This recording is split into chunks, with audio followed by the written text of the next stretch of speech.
Hi, I'm Laura Blaul, Senior Wildfire Fellow with IBHS. And I'm Steve Hawk, Senior Director for Wildfire at IBHS. One of the questions we get frequently is around cost and any incentives that offset that cost. So Steve, how much does it cost to build a wildfire prepared home? That is a great question. We hear a lot about the perception that the cost is very significant. And recently we worked with Headwaters Economics and published a paper that looks at the cost of a new home in Altadena and compared to a traditionally built home that isn't built to a wildfire standard, and another home that is built to the California Building Code Chapter 7A, and then one that is built to our Wildfire Prepared Home Plus level.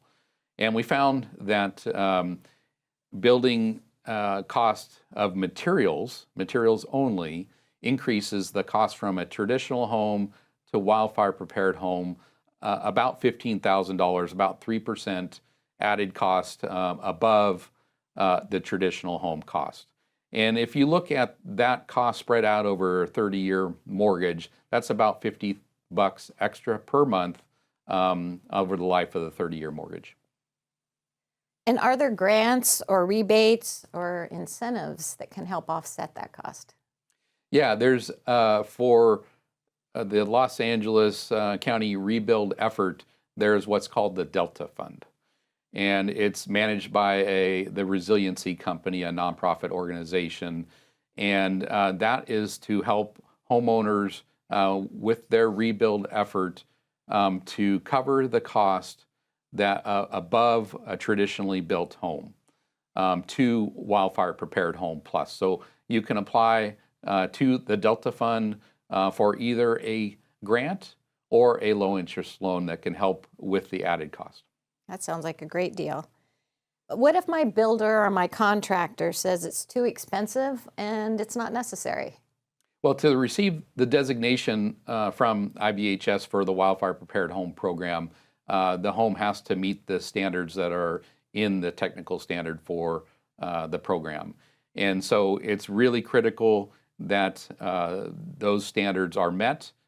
So if the homeowner or the builder is telling you not to incorporate a requirement that is one that is needed to receive the designation, then you really should incorporate that in order to get that designation. Got it. Will becoming a wildfire prepared home help me to keep or obtain insurance or reduce the cost of my insurance? Yeah, that's another important question that we get all the time. And so when you build to Wildfire Prepared Home Plus level designation, first and foremost, it's about increasing the resilience of the house and giving it the highest chance of survivability, even under these high intensity wildfire conditions. And then we do the validation work to ensure that the requirements have been met before we issue the certificate of designation. And once you have that certificate in hand, that lets insurers know and gives them confidence that the home has incorporated the right mitigation actions into it, and opens the door for you to have meaningful conversations with multiple insurance carriers in California about insurance coverage. And I think there's a really important study that was recently published by Insurance for Good that really talks about the California Department of Insurance's Safer from Wildfires mitigation requirements that they've built in that offer some level of discount to insurance, as well as how that compares to the Wildfire Prepared Home program. And so it's a really good article. It suggests that you go find that article, and it really breaks down the different insurance carriers in California, the discounts that they offer for different mitigation measures, and really look at the added benefit of building to a wildfire prepared home and the significant discounts that you can receive from insurers from that. And that article is entitled, "Do California Insurers Reward Wildfire Resilience?" And what about the 2 levels of designation that IBHS offers. Do you get insurance benefits from both of those designations, or do you have to only build everything to plus? We really recommend when you're building new to rebuild to the Wildfire Prepared Home Plus level designation.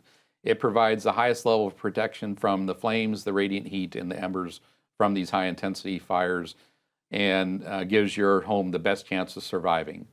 But no, you do not have to have just the plus level designation to receive insurance benefit from the Wildfire Prepared Home program. The Wildfire Prepared Home base level designation that protects the home from ember exposure also provides a level of benefit. Thanks, Steve, for helping explain the costs and incentives for building a wildfire prepared home. Thanks, Laura.